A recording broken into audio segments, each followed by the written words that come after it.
Now to a KOIN 6 investigation into what happened to a vendor's money after America's largest Christmas bazaar at the Portland Expo Center was canceled. Our Dan Tilkin looked into this. Dan joins us now with what he discovered. Dan? This was supposed to be the 39th year of the event. One of the vendors contacted us when they couldn't get an answer about what happened to the registration fee they paid organizers. So we started digging. In these craft shows, we've been doing fairly well at them, and that was basically our income.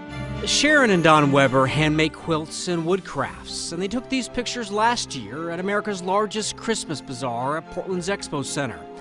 On the event's website, it still says the bazaar was scheduled for late November and early December.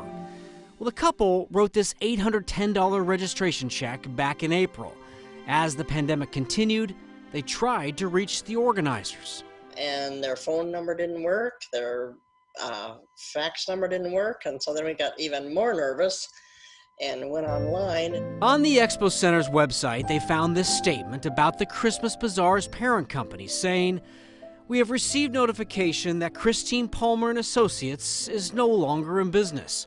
For vendors of America's largest Christmas bazaar and America's largest antique shows wishing to inquire about refunds, please contact Scott O. Pratt, attorney at law."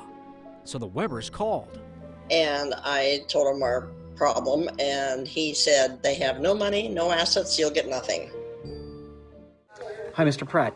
I called the same lawyer, and he told me he represented the parent company for several years, but has no role now. He took my number and said he might pass it on to the owner. Hey, Chuck, this is Dan Tilkin with KOIN TV. How are you? Then I talked to the company owner, Chuck Palmer. What do you mean you haven't run the company in 2 years? Palmer told me he had 2 employees and said they ran it into the ground and whoops, that's it. I read Palmer the Expo Center statement about contacting the lawyer about refunds. When I called Scott Pratt, he said he is not your attorney anymore and hasn't been for a long time.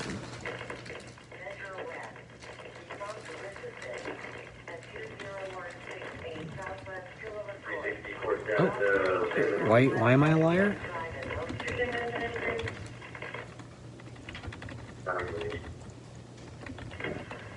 Hello? I told him his lawyer said he's not his lawyer, and he said I'm a liar, and we're done talking, and he hung up on me.